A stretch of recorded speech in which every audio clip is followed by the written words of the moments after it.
Pregunta 78. Paciente de 75 años con cirrosis hepática que presenta asitis moderada y tiene varices esofágicas grandes con una puntuación de Child de 9 puntos, ¿no? KCB. Se le ha detectado en la ecografía una lesión hepática única de 3 centímetros de diámetro que es hipervascular en fase arterial en la angiotac. ¿Qué es lo primero que hacen? Qué rico. Esta es una pregunta bien chévere, pero para esto ustedes tienen que haber visto la clase de hepatocarcinoma.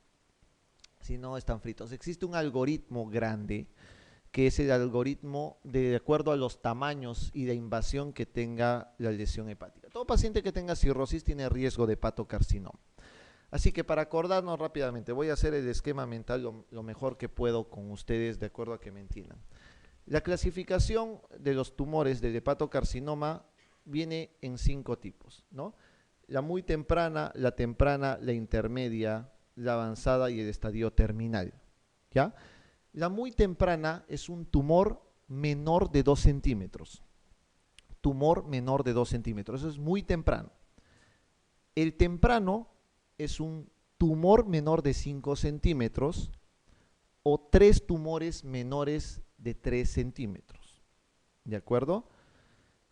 Entonces, la temprana es un tumor menor de 5 centímetros o 3 tumores menores de 3 centímetros. La fase intermedia es un paciente que ya tiene un tamaño fuera de este que les había mencionado. O sea, puede tener 6, 7, 8 centímetros o puede tener 4 o 5 tumores pequeños, pero no tiene invasión portal. No hay invasión portal. Ese es el intermedio.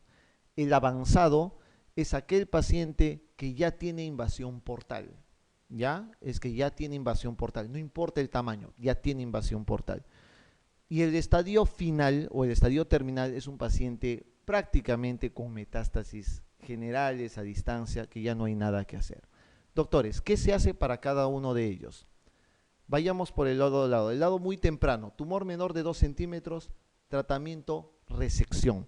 Se opera el tumor, nada más, se saca el tumor, ¿ya? Resección. Eso es lo que se hace con un tumor menor de 2 centímetros.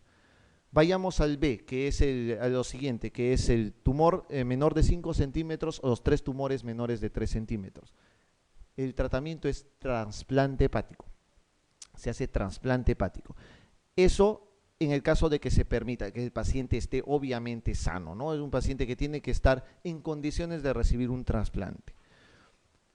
El estadio intermedio es el paciente que no tiene, que tiene tumor de 6, 7, 8 centímetros o 4 tumores pequeños, 5 tumores pequeños, pero sin invasión portal. Ese paciente puede ir a lo que llamamos quimioembolización transarterial. Quimioembolización transarterial. Ese es el tratamiento del tercer grupo. El cuarto grupo, que es el paciente que tiene el tumor pero ya tiene invasión portal, recibe un tratamiento bioral con un inhibidor multiquinasa que se llama sorafenib. El sorafenib, ese es el tratamiento para el estadio avanzado con invasión portal. Y el último, simplemente interconsulta del capellán. No hay nada que hacer con el estadio terminal, nada, absolutamente. La sobrevida es exactamente menos de 3 meses, o sea, es realmente terminal. ¿Les gusta el fútbol o no? Ya, 9 y 7 voy a hablar de fútbol. ¿Saben quién es Eric Abidal o no? Nadie, no ven fútbol. ¿No ven al Barça? O sea, no dicen Messi, viene Messi, va a venir a Vidal a jugar acá el 2 de mayo, por si acaso. ¿Saben que Eric Abidal en el 2011, no, perdón, en el 2010 le detectaron un hepatocarcinoma? Lo primero que hicieron con Erika Vidal fue una resección. Aparentemente entonces era un tumor pequeñito, ¿no? Menor de 2 centímetros. Seguramente posterior al seguimiento algo le encontraron, que decidieron no. Tienes que ir a trasplante hepático. Probablemente el tumor sea un poquito más grande o simplemente le han encontrado otros tumores pequeñitos menores de 3 centímetros en él. Entonces Vidal va a un trasplante hepático. Por ejemplo, es el típico ejemplo de una resección hepática y de un trasplante hepático posterior, ¿no? Y ahora lo ven jugando normal en el Barça. Juega tranquilamente. Y ahora está recontra bien. Es el éxito más grande que tiene, creo, el trasplante hepático actualmente, para mí, a mi parecer, ¿no? Pues es un tipo que está trasplantado de hígado y juega profesionalmente fútbol, ¿no? Salta una pelota dividida y le dan abajo, ¿no? Pero tiene que cuidarse, ¿no? Tiene que cuidarse. La verdad es esa, ¿no? Es un tipo que juega de lo más normal. Es un éxito del trasplante hepático actualmente. Revisen esta parte de hepatocarcinoma que es muy importante. Algo que me había olvidado. En este grupo 2, en este grupo del trasplante hepático, en los tumores menores de 5 centímetros o 3 tumores menores de 3 centímetros, si el paciente no puede ir a trasplante hepático por cualquier motivo, es decir, que sea un cirrótico muy descompensado, que tenga poco riesgo de sobrevida, puede ir a otras dos cosas, que se llama ablación por radiofrecuencia o inyección percutánea de etanol. Inyección percutánea de etanol. Eso es en el caso de que no puedan someterlo a trasplante hepático. Tratar de reducirle el tumor a lo mínimo, ¿no? Eso es lo que es. Ese es todo el algoritmo diagnóstico de hepatocarcinoma. Revísenlo, chicos. Esto que les he explicado es una clase de casi 40 minutos solamente tratamiento de hepatocarcinoma. Ok, entonces, ¿qué vamos a hacer en este paciente? Tiene un tumor, una lesión única de 3 centímetros que es hipervascular. 3 centímetros, ¿qué hacen con un tumor de 3 centímetros en este caso? Trasplante hepático, ¿no? Este paciente ya saben que le tienen que proponer el trasplante hepático. Es un tumor. Esos criterios que les he dicho, un tumor menor de 5 o 3 tumores menores de 3, se llaman criterios de Milán. Se llaman los criterios de Milán para trasplante hepático. Pregunta 79.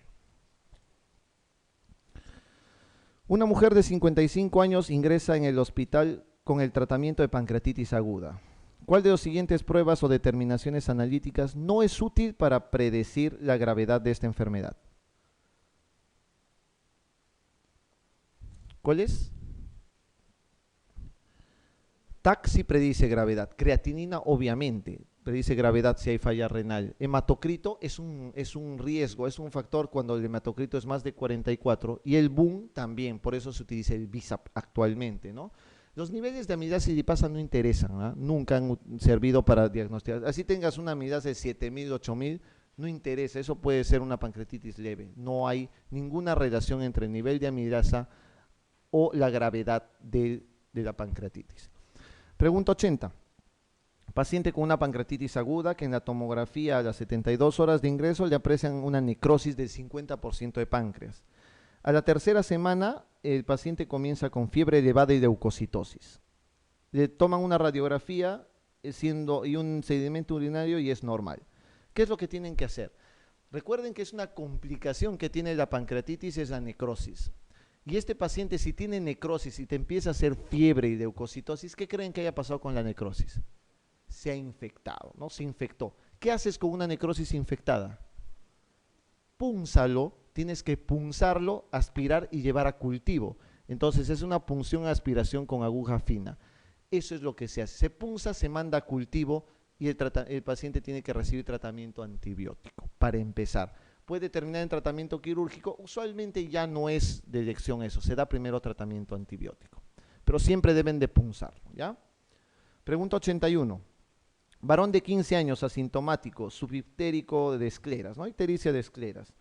Es el único dato patológico que tiene de exploración física. Las funciones bioquímicas están normales, pero tiene una hiperbilirrubinemia indirecta, con un valor el doble de lo normal, que aumenta tras el ayuno sin datos de hemólisis. ¿Cuál es el diagnóstico?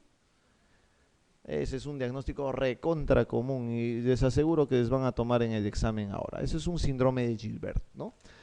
Paciente joven que tiene ictericia, que él mismo ni cuenta se da de que tiene ictericia y que aumenta con el ayuno, con el estrés o con el ejercicio intenso y es hiperbilirrubinemia indirecta que no supera los 5 miligramos por decilitro de bilirrubina, eso es un síndrome de Gilbert.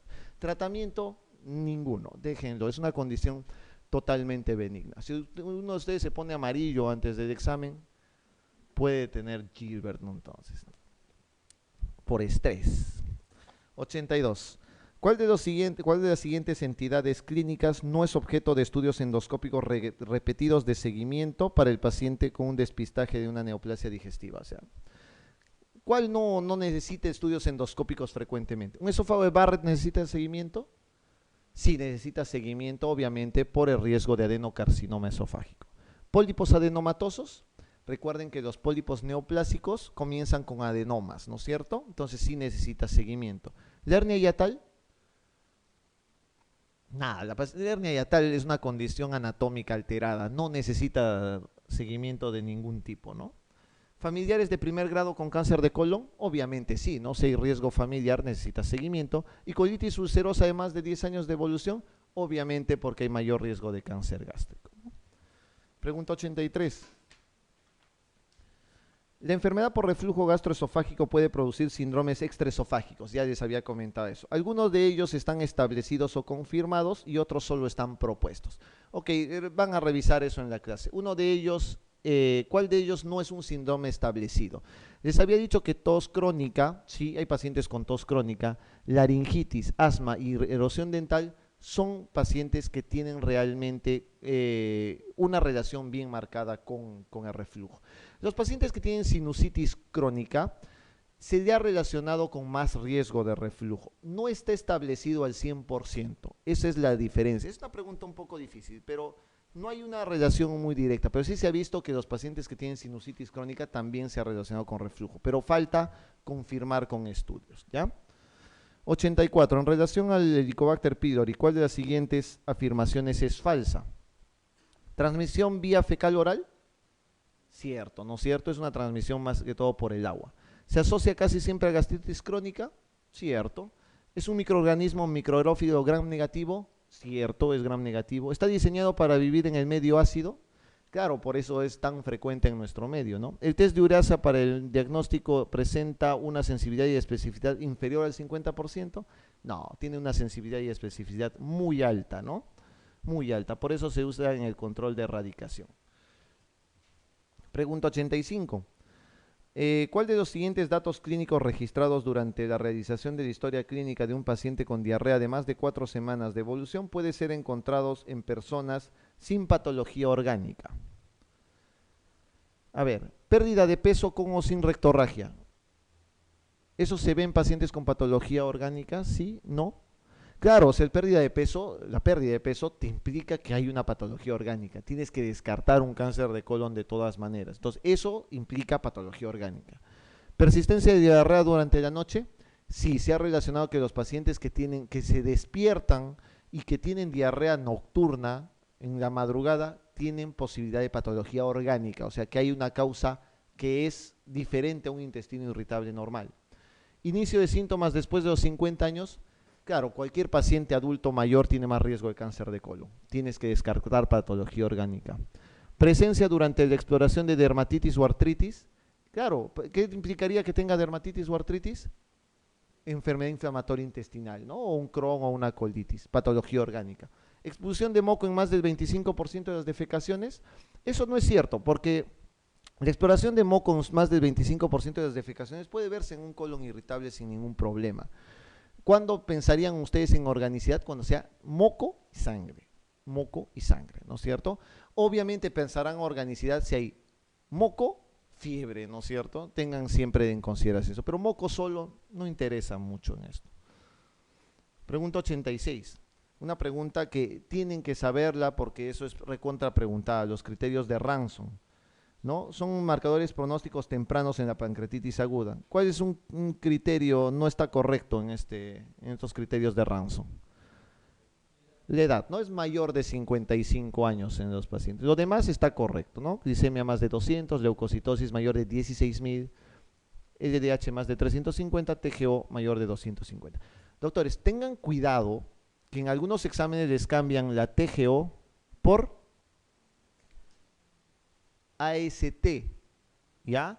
La TGO les cambian por AST. Es el mismo nombre, es aspartato aminotransferasa. Tengan cuidado que es lo mismo, ¿ya? Entonces, cuidado que se confundan con esto. TGO es lo mismo que AST, ¿ya? Pregunta 87. Todas las siguientes están descritas como causa de pancreatitis aguda, excepto. ¿Litiasis es causa de pancreatitis? Sí. ¿Hipertrigliceridemia? Sí, sobre todo cuando el valor es más de 1000, ¿ya? Cuando tienes hipertrigliceridemia más de 1000, ese es un factor de riesgo para pancreatitis aguda. ¿Alcohol? Claro, es la segunda causa de pancreatitis aguda y la causa más frecuente de pancreatitis crónica, ¿ya? Pregunta de examen también. ¿Hipercolesterolemia? No, es hipertrigliceridemia, no hipercolesterolemia. ¿El traumatismo abdominal es causa de pancreatitis aguda? Pregunta para los pediatras. ¿Causa más frecuente de pancreatitis aguda en niños? ¡Mamá! Traumatismo abdominal, generalmente. El trauma abdominal es lo más frecuente como causa de pancreatitis aguda en niños. La segunda, fármacos en niños, ¿ya? La segunda es fármacos. La causa más frecuente de fístula colovesical. Causa más frecuente de fístula colovesical. Colitis, Crohn, cáncer de colon, diverticulitis, cirugía. Acá sí es solamente por incidencia, ¿no? Crohn no es, colitis no es, cáncer de colon puede darte fístula, todos te pueden dar fístula, pero acá lo más frecuente es que la diverticulitis sea la causa más frecuente de fístula colovesical, por incidencia nada más. 89. ¿Cuál de las siguientes formas neoplásicas del ovario no pertenece al grupo de los tumores del epitelio estroma? Es una pregunta ginecológica que ya, bueno, ha tocado para que no se enamoren mucho de gastro nomás. Acá obviamente van a ver una serie de tumores ginecológicos y hay uno que no es ginecológico y que es más que todo gastrointestinal. ¿Cuál es? Y que es más frecuente en el apéndice. Exactamente, el carcinoide, ¿no? El carcinoide, recuerden que su ubicación más frecuente es apendicular, ¿ya? Obviamente produce síndrome carcinoide, ¿no? Que es por la liberación ¿de qué? De 5-hidroxitriptamina, ¿no? El diagnóstico se hace dosando ¿qué? 5-hidroxiindol acético. En orina, ¿ya? En orina, esa es pregunta de examen, cuidado, 5-hidroxiindol acético en orina. Ese es el diagnóstico de carcinoide usualmente. ¿El síntoma más frecuente de un carcinoide? El rash, ¿no es cierto? El flashing que suelen tener los pacientes, del 90% de los casos. ¿Señal de cuál de las siguientes entonces es el carcinoide? Los demás son tumores ginecológicos. 90. A ver, ¿cuál de las siguientes neoplasias gástricas en estadio incipiente se puede considerar como primera opción la terapia de erradicación del Helicobacter pylori? Ah, está fácil. ¿Cuál es? ¿En adenocarcinoma funciona el Helicobacter? ¿Tratar el Helicobacter? No, ni ningún tipo de ahí, solamente en el linfoma MALT, nada más, en el linfoma MALT. En esos casos sirve la terapia de erradicación para Helicobacter, si no, nada más. Pregunta 91. En relación con las indicaciones de cirugía de la enfermedad inflamatoria intestinal, la respuesta incorrecta. Incorrecta, veamos. ¿Muchos pacientes con Crohn van a requerir cirugía en algún momento de su evolución? Eso es verdadero, pueden requerir, muchos de ellos requieren. ¿Las indicaciones quirúrgicas de la enfermedad de Crohn se limitan a las complicaciones? Es correcto, ¿no? O sea, usualmente el tratamiento de enfermedad de Crohn suele ser continuo, pero una vez que se complican pueden llegar a tratamiento quirúrgico. ¿La solución habitual del megacolon tóxico es quirúrgica? Como solución habitual sí, Obviamente lo primero que se hace no es cirugía.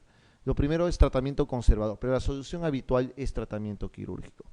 En el tratamiento quirúrgico de la colitis ulcerosa, la resección debe limitarse al segmento de colon afectado. Ahí les dije que no, ¿no? La resección en colitis ulcerativa es todo el colon. No interesa que solo esté afectado un pedacito. Tienen que retirarle todo el colon. Eso es falso entonces, ¿ya? Las complicaciones extraintestinales de la enfermedad inflamatoria intestinal suelen remitir tras la resección del intestino dañado. Sí es cierto, excepto la espondilitis anquilosante y algunas complicaciones hepáticas. Bueno, eso es cierto. Pregunta 92. En relación al hepatocarcinoma, ok, acá solamente para ver algunos detalles. ¿Se prevé su aumento de incidencia en los próximos años? Sí, ¿y por qué?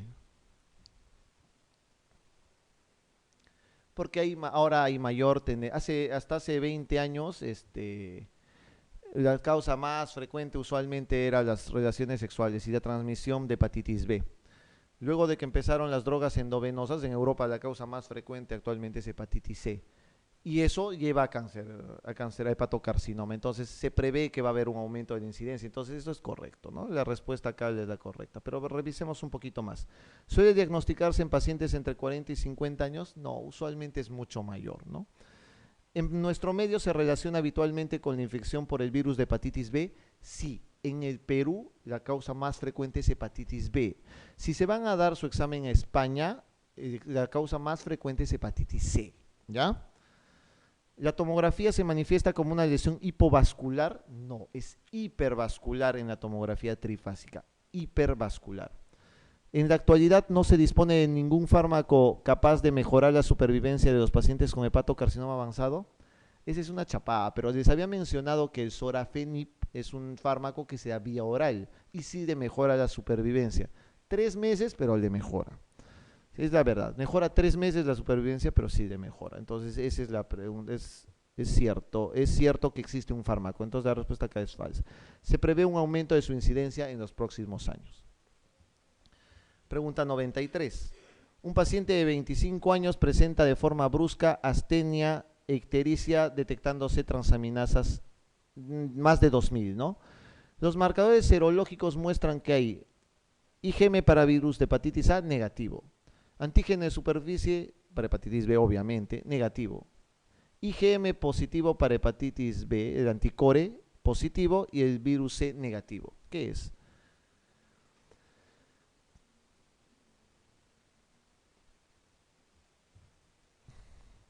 Descartemos. A y C no son, porque tienen negativos sus dos anticuerpos. Entonces ahí van a quitar todo lo que sea A y C.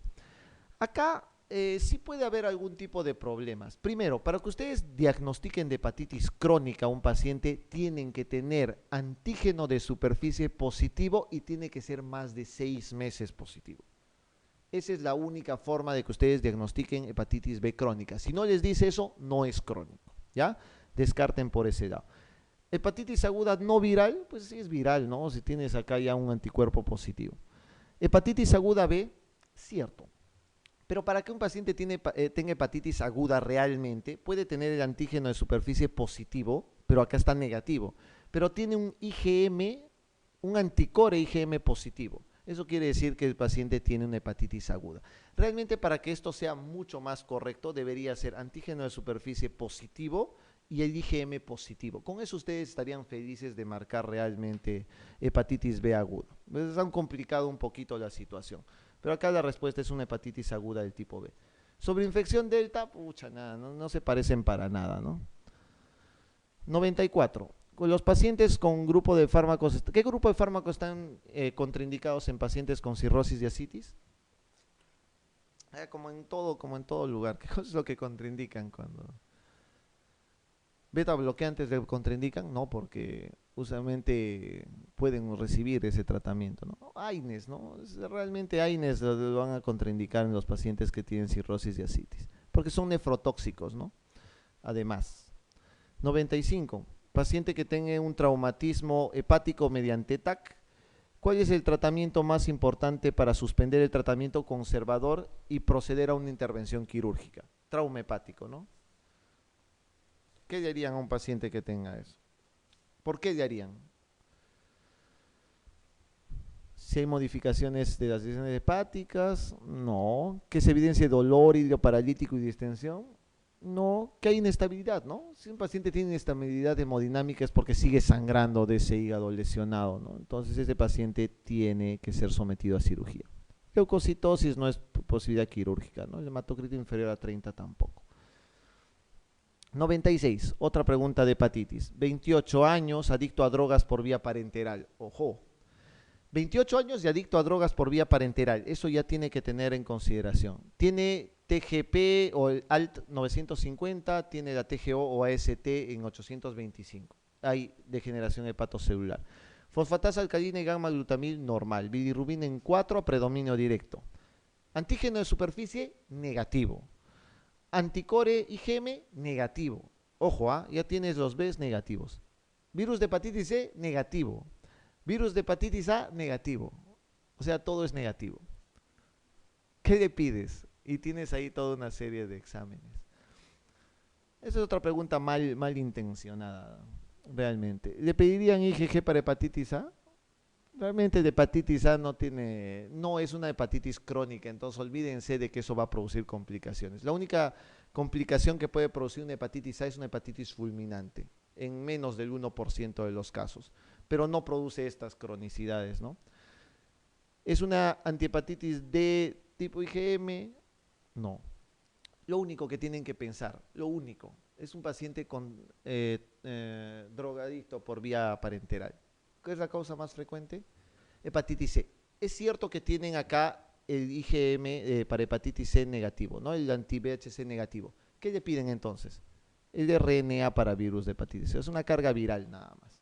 Le piden una carga viral para ver eso, ¿no? Tienen alta sospecha de que sea una hepatitis C. Paciente 52 años con datos clínico-biológicos de ictericia obstructiva, intermitente y sangre oculta en heces positivos. De los siguientes, ¿cuál es el diagnóstico más probable?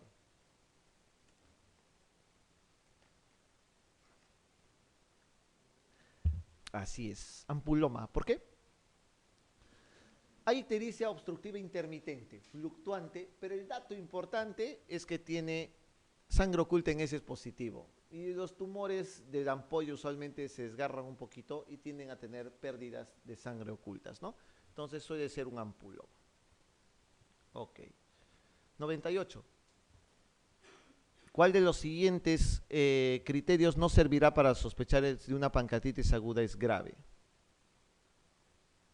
¿Qué les había dicho con respecto a los criterios de severidad? Así es, la amilasa no nos interesa absolutamente para nada para un paciente que tenga pancreatitis aguda. Ransom más de 3, Apache más de 8 incluso es un factor de riesgo, ahí está más de 10, pero Apache más de 8 es suficiente para decir que tienes predicción de severidad. Proteína C reactiva más de 150 miligramos por litro es un predictor de severidad y el score de TAC también, ¿no? 99. Paciente de 35 años que tiene una serología para virus de hepatitis C positiva, ¿no? Tiene C positivo. Tiene un RNA para virus de hepatitis C que es positivo, o sea, su carga viral está elevada. Todo lo demás es negativo. Tiene un anticuerpo antiantígeno de superficie positivo. ¿Qué significa eso? Que puede estar vacunado fácil, ¿no? Entonces no interesa. Tiene acá un virus de hepatitis C.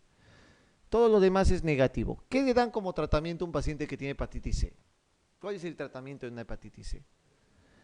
Siempre es un tratamiento combinado, ¿no es cierto? Un tratamiento doble, que es el interferón, pegidado, el peginterferón, y le dan ribavirina. ¿Cuánto tiempo? Un año. Ya tienen que darle un año de tratamiento. Eso es la diferencia con lo demás. En la hepatitis B usualmente se utilizan monoterapias, es decir, o se utilizan los análogos nucleósidos que son ribavirina, lamivudina, más que todo no ribavirina, perdón, lamivudina, tenofovir, entecavir, eso es lo que se utiliza. O se utiliza peginterferón, pero no se utilizan juntos, no se utilizan juntos. En este caso de hepatitis C sí deben utilizarse juntos, ¿ya? La C, perdón, la B es acá, la B. Pregunta 100. ¿Cuántos nos faltan? 4 ya. Lo vamos a acabar rapidito, ¿ya? Respecto a la enfermedad de Crohn, ¿cuál de los siguientes enunciados es cierto? El proceso inflamatorio está limitado a la mucosa y la submucosa superficial y las capas más profundas permanecen respetadas. Falso, ¿no es cierto? La enfermedad de Crohn, usualmente la afectación suele ser siempre transmural. Para establecer el diagnóstico de enfermedad de Crohn se precisa la presencia de granulomas no calcificantes. Es cierto, no, el calcificante es TBA, el calcificante es TB. Es cierto que se necesitan granulomas no calcificantes, pero no es frecuente encontrarlos. Tiene que ser un patólogo recontra experto. Por consiguiente, no necesitas el criterio de tener granuloma, ¿no? O sea, necesariamente puedes hacer el diagnóstico con otras cosas más. Si encuentras granuloma, fabuloso, pero si no, también puede ser un Crohn. El diagnóstico de enfermedad de Crohn no debe considerarse en individuos mayores de 50 años, falsísimo, ¿no? ¿El tabaco es un factor protector para la enfermedad de Crohn? ¿Sí? ¿No? Falso. ¿Pero es un factor protector de qué? De colitis ulcerativa. El tabaco es factor protector de colitis ulcerativa. No todos los pacientes con fístulas perianales presentan signos endoscópicos de inflamación del colon. Eso es cierto, ¿no? Esa pregunta está relativamente sencilla. 101. Cuando sospechamos de un paciente diagnosticado con pancreatitis crónica que está desarrollando cuando pensamos que un paciente con pancreatitis crónica está haciendo una insuficiencia pancreática exocrina grave. Recuerden que el paciente con pancreatitis crónica tiene dos cosas: dolor crónico, y lo otro que tenga es esteatorrea, ¿no es cierto? Esteatorrea. Y de esteatorrea es básicamente una insuficiencia pancreática exocrina, porque no hay producción de enzimas. Entonces, que el paciente presente deposiciones amarillentas brillantes con pérdida de peso. Eso quiere decir que el paciente está haciendo una insuficiencia pancreática exocrina. 102, las dos últimas. Un paciente de 25 años que inició hace 6 semanas un cuadro de diarrea con sangre y fiebre, que fue tratado con amoxiclavulánico por 7 días. Ante la persistencia de síntomas se practica una colonoscopía que muestra un recto normal, pero aftas en sigma y úlceras longitudinales en colon transverso. ¿Qué es? Ya les mencioné, depende del lugar, ¿no? Acá usualmente les podrían poner tuberculosis intestinal y también sería la respuesta adecuada. En este caso estamos hablando de una enfermedad de Crohn, ¿no es cierto? Diarrea con moco, con sangre fundamentalmente, que no responde a tratamiento antibiótico y que tiene esas úlceras profundas, serpiginosas en todo el colon y son en parches.